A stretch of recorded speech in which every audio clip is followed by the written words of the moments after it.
शुरू करते हैं आज की क्लास। तो इसके पहले आप लोगों ने देखा पार्ट 1 देख लिए थे, एक डेमो क्लास था कि जो डेमो क्लास जो था वो बहुत ही इंपॉर्टेंट था क्योंकि वो हर एक टॉपिक जो है एग्जाम में पूछा गया है। ठीक है, अगर आप देख लीजिए आपको खुद पता चल जाएगा। पहला दूसरा में हम लोगों ने देखा था 1905 1907 के बारे में पढ़ चुका था, डिटेली पूरा डिटेल कहानी के बारे में पढ़ चुके थे।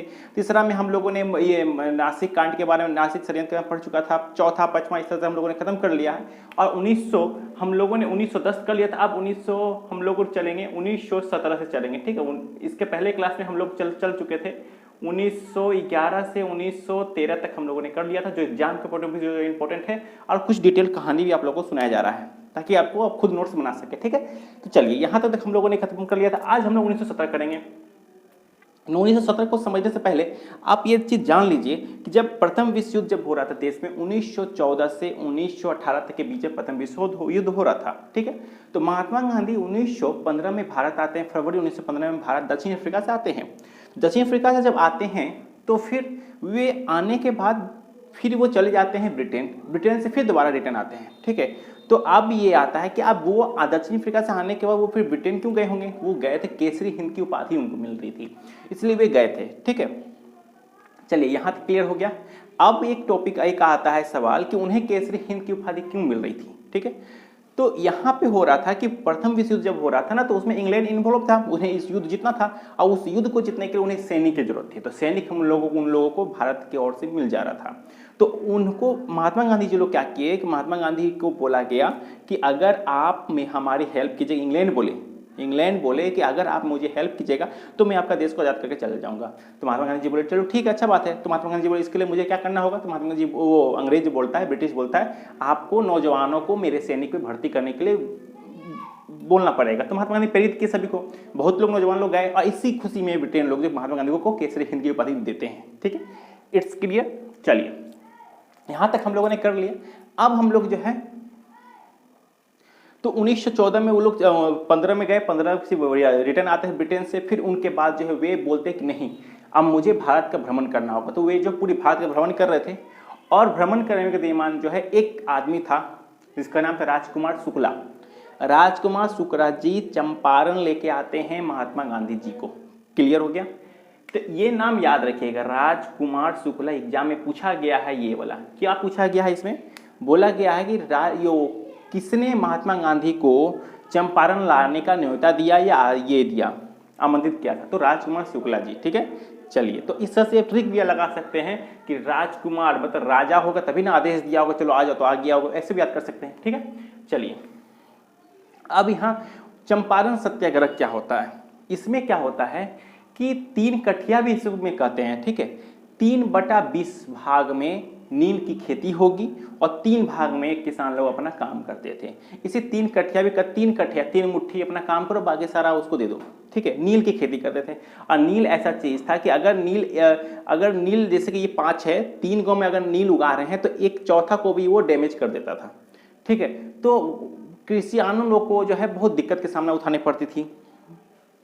उस टाइम जो है जमींदार जो था ना, जमींदारी वो सारा का सारा चला गया था उनके हाथ में, गोरे लोगों के हाथ में। ठीक है, गोरे जमींदार लोग आ गए थे उस टाइम, बगान लोग के मालिक जो थे। तो अब चंपारण सत्याग्रह ये होता है। उसके बाद फिर क्या होता है कि सभी किसान लोग चाहते थे कि यार नील 3 कट्ठे खत्म हो जाए, नील की खेती हमको बंद कर दे, बहुत दिक्कत हो रहा है। तो ऐसा दुर्भाग्य, एक सौभाग्यवश ऐसा क्या होता है कि जर्मनी में नील का जो होता है ना, वो एक रासायनिक क्रिया के द्वारा जो नील रंग तैयार होने लगा। इस वजह से क्या हुआ कि बाजार में जो है नील का जो रोपा जो होने होता था उपज, वो कम कर दिया गया। चलिए इसके लिए तो राहत मिल गया किसान लोगों को, चलो भाई अच्छा हुआ कि यार नील की खेती बंद तो हो गया, कब से उपज तो बढ़िया होने लगा। फिर क्या क्या गोरे जमींदार लोग क्या करते हैं कि चलो इसमें तो ये लोग को राहत मिल ही गया है, चलो इसके ऊपर अब हम लोग कर लगा देते हैं। अब वे अपने, हम जैसे मान जमींदार हैं, गोरे जमींदार हैं, तो हम उन लोगों पर जो इंडियन लोग थे उन लोगों पर आदेश देते कि नहीं, मेरा जो दाम है उसी दाम पे हम लेंगे। अगर मान लीजिए बाजार में अगर उसको 10 रुपये मिल रहा है, अगर हम बोलेंगे 5 रुपये, तो 5 रुपये में हम उसको लेंगे। ठीक है, और वो मेरे अलावा किसी और को बेच भी नहीं सकते थे। तो इस तरह से प्रताड़ित कर रहा था, किया जा रहा था। तो महात्मा गांधी जब देखे तो सत्याग्रह होता है, इसमें फिर क्या होता है कि बहुत ज़्यादा पैसा लिया जा रहा था उन लोगों से, अनाज के पड़ते। महात्मा गांधी आए तो फिर 25% फिर जब बैठता है मीटिंग वगैरह सत्याग्रह जब होता है तो महात्मा गांधी बहुत अच्छा, महात्मा गांधी आने से जो है एक नया दिशा दिख गया इन लोगों को। तो फिर क्या होता है कि अंग्रेज वो उन लोग क्या कि 25% जो है नहीं 20% जो है वो देते हैं उन लोगों को जो वो लिए थे ना पैसा वगैरह, और जो फर्जी से जो कर नहीं दे पाए थे उनको जमीन भी हड़प लेते थे, तो उन लोगों को मिल गया और 25% जो उनको डिस्काउंट भी दे दिया गया, पैसा रिटर्न कर दिया गया। ठीक है, यह देख के अंग्रेज लोग बहुत दुखी हुए और वे जो जमींदारपन अपना छोड़ के अंग्रेज जो है तो उसको कह सकते गोरे जमींदार लोग जो है छोड़ के चले गए, काम छोड़ के चले गए। क्लियर हो गया यहाँ तक? तो यहाँ पे जो है महात्मा गांधी की पहली जीत होती है, इसको हम लोग कह सकते हैं चंपारण सत्याग्रह भी कह सकते हैं। ठीक है, यहाँ तक क्लियर हो गया। चलिए, तो हम लोगों ने चंपारण सत्याग्रह पढ़ लिया। 1917 एग्जाम में पूछा जाता है चंपारण सत्याग्रह कब होता है, तो 1917 को होता है। और आपको ये कहानी पता चल गया कि चंपारण सत्याग्रह आखिर हुआ क्या था। चलिए, और चंपारण को महात्मा गांधी जी को चंपारण कौन लाया था, तो राजकुमार शुक्ला जी ने लाया था। यहाँ आप लोग देख लिए।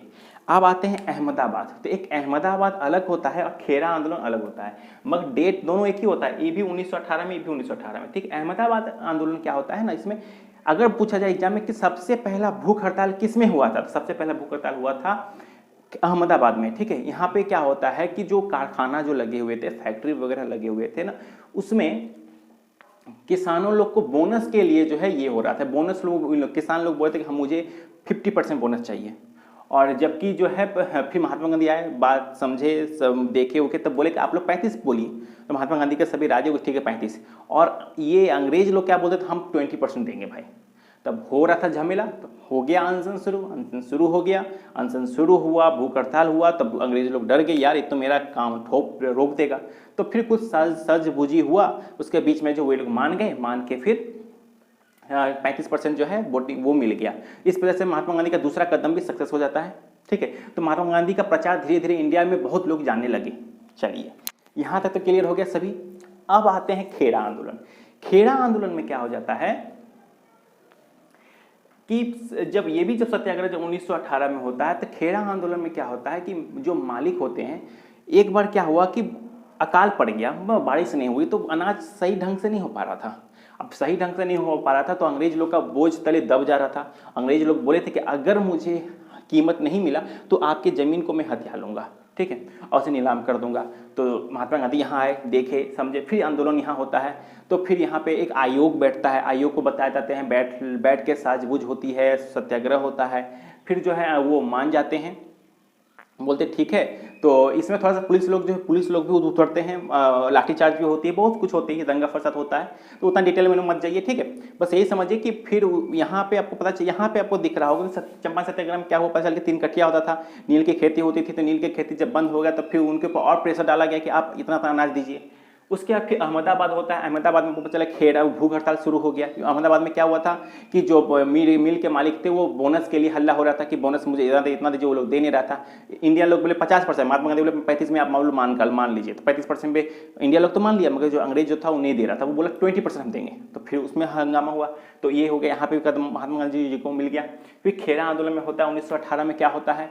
खेड़ा आंदोलन जिस तरह से मैं अभी बताया था कि वो जो अकाल पड़ गया, अकाल के कारण जो है पे आयोग बैठता है। तो सब जो आयोग बोलते हैं कि ठीक है, तो आप जो रेट है उनका वो मुक्त कर दिए, 1 साल के लिए आप मत दीजिए कर, और अगले साल जो है अगर होगा तो आप दे दीजिए। तो भी महात्मा गांधी जी बोले हम कर देंगे, अपने अकॉर्डिंग जितना होगा उस अकॉर्डिंग हम देंगे। ठीक है, तो इस अकॉर्डिंग ये सब हुआ, खेड़ा आंदोलन वगैरह सब हुआ था। तो आपको समझ आ जाना चाहिए कि अगर एग्जाम पूछा कि खेड़ा आंदोलन कब हुआ तो 1918, अहमदाबाद आंदोलन कब हुआ तो 1918। तो ये सब सारा इंपॉर्टेंट है एग्जाम के पॉइंट ऑफ व्यू से। और जो हो रहा है बहुत ही डीपली पढ़ाई हो रहा है फ्रेंड, इसको कभी मिस मत कीजिए। ठीक है, और अच्छा लगे तो शेयर और लाइक सब्सक्राइब जरूर कीजिए। चलिए, यहाँ हो गया। उसके बाद जो अहमदाबाद जो आंदोलन होता है, इसमें अहमदाबाद में जो है महिलाओं में भी महत्वपूर्ण भूमिका निभाई। तो उस महिला का नाम आपको जानना बहुत जरूरी है, क्योंकि ये एसएससी सीजीएल में शायद वो क्वेश्चन पूछा था। ठीक है, ध्यान में नहीं है, मगर शायद पूछा गया है कि एसएससी को इस एग्जाम में पूछा गया है। तो अम्बाला साराभाई की बहन अनुसुईयाबेन गांधी, अनुसुईयाबेन ने जो गांधी जी की सहायता की थी इस टाइम। ठीक है, चलिए, यहाँ पे हम लोगों का सारा क्लियर हो जाता है। चलिए, अब ये तो हमारा सारा खत्म हो जाता है। हम लोगों ने खेड़ा कर लिया, अहमदाबाद कर लिया। अब आते हैं हम लोग रॉलेट एक्ट आते हैं। ठीक है, तो अब यहाँ रॉलेट एक्ट में क्या हो रहा है कि इस तरह का जो हो रहा था, कंटिन्यू जो चल रहा था, आंदोलन चल रहा था, तो 1900 महात्मा गांधी जी को क्या बोला था अंग्रेज कि 1918 में जब हम लोग प्रथम विश्व युद्ध जीत जाते हैं ना, तो हम लोग आपको देश को आज़ाद कर देंगे। यहाँ तो किया नहीं। जब किया ने 1918 में किया तो महात्मा गांधी भी गुस्सा थे, यार गजब भाई, बोल के मुँह करिए बात को, कैसे कर दिया, ये तो गलत काम कर रहा है। तो फिर अंग्रेज लोग समझ गए कि यार भारतीय लोग कुछ भी कर सकते हैं, आंदोलन वगैरह हिंसा होगा, तो हिंसा भी बढ़ रही थी धीरे धीरे। तो फिर क्या करें, तो फिर अंग्रेज लोग बोले कि नहीं, आंदोलन वगैरह धीरे धीरे भड़क रहा था। तो फिर क्या होता है कि एक सर सिडनी रॉलेट एक आयोग बैठती है, ठीक है, सर सिडनी रॉलेट, ध्यान दीजिएगा, सर सिडनी रॉलेट, इसे कह सकते हैं काला कानून भी कहते हैं। तो इसकी खासियत क्या थी, सर सिडनी रॉलेट की खासियत ये थी कि इसमें अगर कोई क्रांतिकारी के पर मुझे संदेह है तो मैं उसे गिरफ्तार कर सकता हूँ, बिना अदालत, बिना अपील, बिना दलील, बिना वकालत किए जो है मैं उसे वो जेल में डाल सकते हैं। मतलब कि बिना संदेह के आधार पर अगर मुझे आपको पे संदेह तो मैं आपको ले लूँगा, एक गिरफ्तार कर सकता हूँ, मुझे आप परमिशन मिल गया था। इसको हम लोग कहते हैं रॉलेट एक्ट। वीडियो को पढ़ा दूंगा तो आपको खिचड़ी समझ में नहीं आएगा फिर, क्योंकि ये तो सभी लोग कर रहे हैं, कुछ अलग हट के होता है फ्रेंड, माय फ्रेंड, इस चैनल। चलिए तो मिलते हैं नेक्स्ट वीडियो में, धन्यवाद, जय हिंद। हाँ, शेयर करना ना भूलें, लाइक करना ना भूलें, और सब्सक्राइब भी कीजिए, ठीक है। सब्सक्राइब करते हैं तो तीन आइकन आएगा, तीन आइकन बेल आइकन दबाइए, जो आपको पता ही है सब कुछ, ठीक है। मिलते हैं नेक्स्ट वीडियो में, धन्यवाद, जय हिंद।